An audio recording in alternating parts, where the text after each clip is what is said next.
జనన మరణాల మధ్య జీవితం, మరణానికి చివరి మజిలీ వృద్ధాప్యం, అలసిన దేహానికి విరామం. ఈ వృద్ధాప్యం ఎంతమందికి వరం, మరెంతమందికి శాపం. కన్నవాళ్ళున్న అనాథలైన తల్లిదండ్రులు, విదేశాల్లో ఉన్న పిల్లలు, స్వదేశంలో ఒంటరిగా బ్రతుకుతున్న వృద్ధులు, కంటి చూపు మందగించి, శరీరం శుష్కించి, జ్ఞాపకాల వలలో, అనుభవాల వలయంలో వృద్ధాప్యం. ఈ వీడియో ఎక్కడా స్కిప్ చేయకుండా చూడండి. వృద్ధాప్యం గురించి మీ అభిప్రాయం, మీ అనుభవాలు కామెంట్ బాక్స్లో తెలియజేయండి. వృద్ధాప్యం ఎంతమందికి వరంగా మారుతుంది? వృద్ధాప్యం శాపంగా ఎంతమంది భరిస్తున్నారు? మీ అభిప్రాయాలు కామెంట్ బాక్స్లో తెలియజేయండి. గురిపుష్యము నాడు గురుతర బాధ్యతగా గుర్తుంచుకోవాల్సినది వృద్ధో రక్షతి రక్షితః. ప్రకృతి జీవన శృతి అవుతూ జీవితం ప్రశాంత కృతిని, జీవన అనుభవ సిద్ధులు, జీవిత మార్గదర్శకులైన వృద్ధులు జ్ఞాన పెన్నిధులే. వయసు పెరిగి వృద్ధాప్యం భారమైన, మనసు వెలిగి వృద్ధాప్యం వరమే. వడలిన దేహాలతో అనుబంధాలు, ఆప్యాయతల పలకరింపులకి పులకరించే పరమానందులు వృద్ధులే. వృద్ధులెప్పుడూ వ్యర్థులు కాదు, జ్ఞాన వృద్ధులు, జీవన సిద్ధులు, జీవన తత్వ ప్రసిద్ధులు. కేవలం పింఛనుదారులుగానే కాక ప్రశాంత జీవన ఆదర్శశీలురుగా జ్ఞానవృద్ధులు సంస్కార సఖ్యతలకి సమన్వయ ప్రసిద్ధులు. వృద్ధులు అందరికీ జాతీయ వృద్ధుల దినోత్సవం శుభాకాంక్షలు ఒక్కరోజు చెప్పేస్తే సరిపోదు. వారిని అవగాహనతో అర్థం చేసుకోవడం, వారిని కుటుంబ శ్రేయస్సుగా మార్గదర్శులుగా ఎంచుకోవడం నిజానికి చాలా అత్యవసరమైనటువంటి విషయం నేడు. ఎందుకంటే అన్ని చోట్ల అహాలు పెరుగుతూ, మమకారాలకి విలువలు తగ్గుతూ, మనుగడలకి మనిషితనం మంచితనంల ఆ ఘన విలువలు మూలాల యొక్క ఆ మానవత్వ మూల్యాలకే మేలుబాటల ఆ మార్గదర్శక వృద్ధత్వం యొక్క ఆ అనుభవ సిద్ధత్వం దూరమవుతుందని చెప్పచ్చు. మజిలీలు కోరుకుంటూ ఆ మేలు కోసం ఆరోగ్య అవగాహనల మేలుబాటల మేలుకొల్పులం కావాలి. మెరుగు బాసట కోసమే వేదిక అవ్వాలి ఈ వృద్ధుల దినోత్సవం వేడుకలు. అప్పుడే జీవన పరమార్థం సిద్ధిస్తుంది. కుటుంబ పెద్దలుగా సమాజ పదంకి సానుకూల దృక్పథాన్ని జీవిత పదాలుగా, విలువల జీవనంకి వెలుగులు నింపేటువంటి తల్లిదండ్రులుగా, తాతమామలుగా, అత్తమామలుగా, ఇలాగా సమాజ నేతృత్వశీలురు వృద్ధులే. పెద్దల మాట చద్దన్నం మూట, తాత బామ్మల మాట బంగారు బాట అని చెప్పే అనుభవ జ్ఞానం, అక్షర విజ్ఞానం నేటి తరానికి చాలా అవసరం. కాలం ఒకేలా ఉండదు అనే ఆశాభావం, ఓపిక పట్టేటువంటి ఆ ఓర్పు, ఓటమిని తట్టుకునేటువంటి నేర్పు, ఆ ఓదార్పు, ఇవన్నీ వృద్ధత్వ ఆ అనుభవ సిద్ధత్వాలే.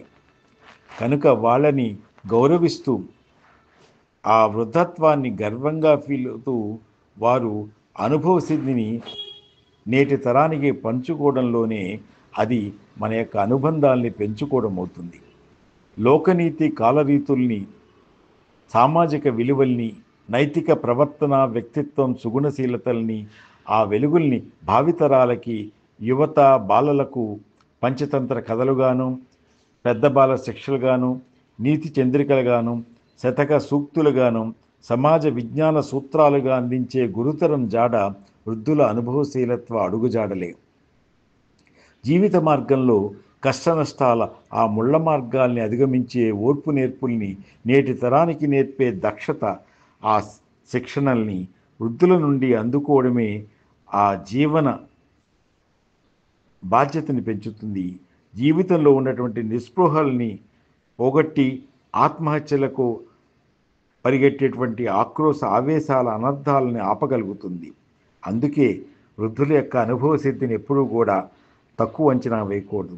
ఎందుకంటే ఆ వృద్ధుల అనుభవసారం ఎప్పుడూ కూడా కాస్త చాదస్తం అనిపించినా మరీ మరీ ఎందుకు చెప్తున్నారు, మన కోసం చెప్తున్నారు, ఆరోగ్యం కోసం చెప్తున్నారు, ఆలోచన సంవిధానం కోసం చెప్తున్నారు అనేటువంటి ఒక బాధ్యతని, ఒక స్పృహని పెంచుకునేటువంటి అప్పుడు ఈ సమాజ వికాస హేతువులవుతాయి.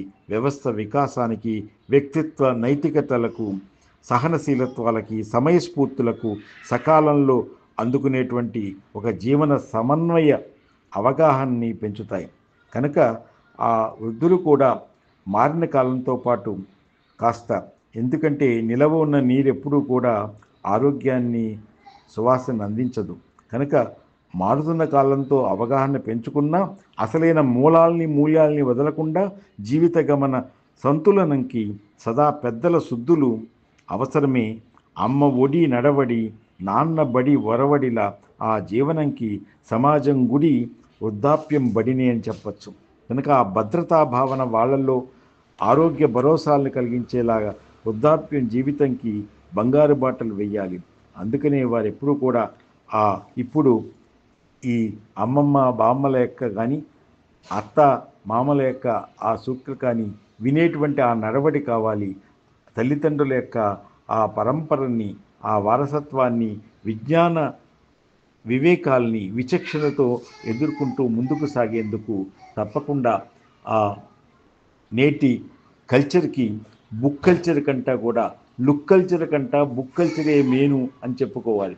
ఆ విలువలు పట్టేటువంటి జీవితానుభవ పాఠాలు, జీవన మెలకువల బాటలు, వ్యక్తిత్వ గుణశీలతలు, నైతికత, జీవన మార్గాల కథాసుధల్ని అందుకోవాలి.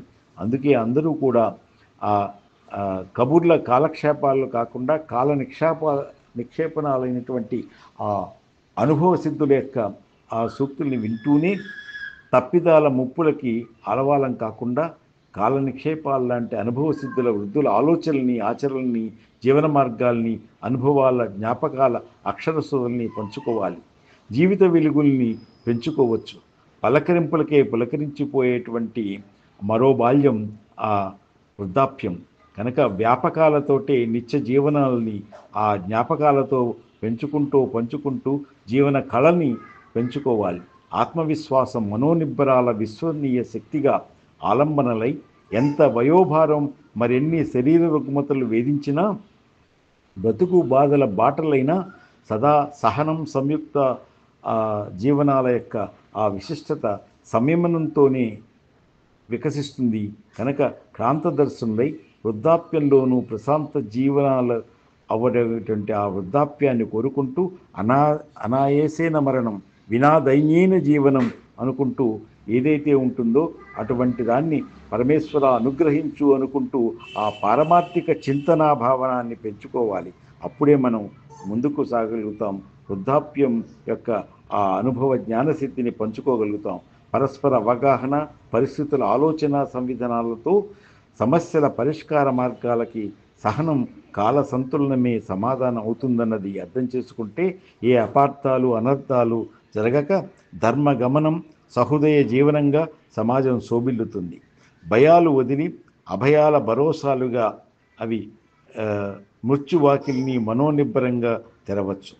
అనాయాసేన మరణ అన్న దాంట్లో అనంతకాలం లీలలపై ఆత్మవిశ్వాసం జీవనాలం కావాలంటే మమతా మమకారాల, మానవతా సహకారాలు, నిజాయితీ జీవనం కావాలి.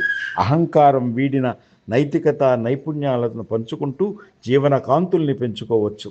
వ్యాపకాలు లేక వృద్ధాప్యం జీవనాలకి భారం అవుతుంది. కనుక మనం ఆ జ్ఞాపకాల వెలుగుల తోడు నీడలతో వృద్ధాప్యాన్ని శాపంగా కాకుండా జీవన భారం చేసుకోకుండా మనం వరంగానే పొందాలంటే ఈ వృద్ధాశ్రమాలు పెరగకుండా అనుబంధాల యొక్క ఆ సిద్ధాశ్రమాలు కావాలి.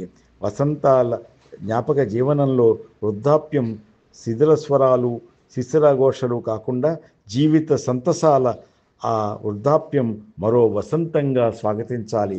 అప్పుడే అందరికీ కూడా సమాజ వికాస మార్గంగా ఈ వృద్ధుల యొక్క అనుభవ సిద్ధిని అందుకోగలుగుతాం. ఎందుకంటే ఆప్తులు కావాలి, ఆస్తులు కాదు. కనుక ఎన్ని నమ్మకాల యొక్క ఆధ్యాత్మిక ఆరాధనతో తోడుతుంటే ఈ ఆరోగ్యం ఏదైతే ఉందో ఆయుష్ పెంచేది, అది మనకి ఆ భక్తి శక్తుల్ని పెంచేటువంటిది. కనుక సనాతన ధర్మ పరిరక్షణలోనే వానప్రస్థాశ్రమం ఎందుకుందంటే భక్తి శ్రద్ధల విశ్వాసానికి ఆ భగవత్కృప ఎప్పుడూ తోడు కావాలి. కనుక మూడో కాలు చేయూతే కాదు, మనకి ఆసరాగా ఆ మనోబుద్ధి మనోధైర్యం వికాసాలు కావాలి. అప్పుడే మనవళ్ళు మనవరాళ్లతో ముచ్చట్లతోటి 3 తరాలైన చక్కటి ఆరోగ్య ఆనంద కాంతులతోటి ఏ సందేహ సంక్షోభాలు లేని ఒక సంతృప్తుల జీవనకాలు అవుతారు. కనుక ప్రేమ పలుకుల పలకరింపుల పాటలుగా ఆ జీవన సుధల్ని ప్రశాంత వెలుగుల పైనంకి బాటలుగా చేసుకుంటూ కాలం ప్రతిశోధనల్ని పాఠాలు ఎన్నో నేర్చుకున్నవి అందరితో పంచుకుంటూ లోకం ప్రతిఘటనల గాయాలెన్నో ఓర్చుకున్నటువంటి ఆ జీవన రాగాలను వినిపిస్తూ సౌఖ్యం మరొక భోగాల భావన జాసల్ని యోగ జీవన శ్వాసల్ని ఒక పక్కకు పెట్టుకుంటూనే మృత్యువు తలుపులు తప్పక తెరవాలి అన్నది కూడా గుర్తుపెట్టుకుంటూ ఆ మహదేవుడు, ఎందుకంటే హంసలు ఎగిరిపోయాక కాదు, ముందుగానే మనం జ్ఞాన పరమహంసలు కావాలి. అహంకార ఎదల్ని మండించుకోక మమకార జీవన సుధల్ని పండించుకోవాలి. అప్పుడే మనం మృత్యువుని కేలిగా పిలవగలుగుతాం మనంత మనంగా. అప్పుడే అనాయాసైన జీవనం, బినా దైన్యైన జీవనం, అనాయాసైన మరణం అన్నది సాధ్యమవుతుంది. కనుక విలువలకి వెలుగులకి చోటులు ఇచ్చేటువంటి ఆ మాటల బాటల్లో మనంగా వెళ్తే ప్రేమలు వికసిస్తాయి, జ్ఞాన ప్రవాహాలుగా జీవనాలు సాగుతాయి.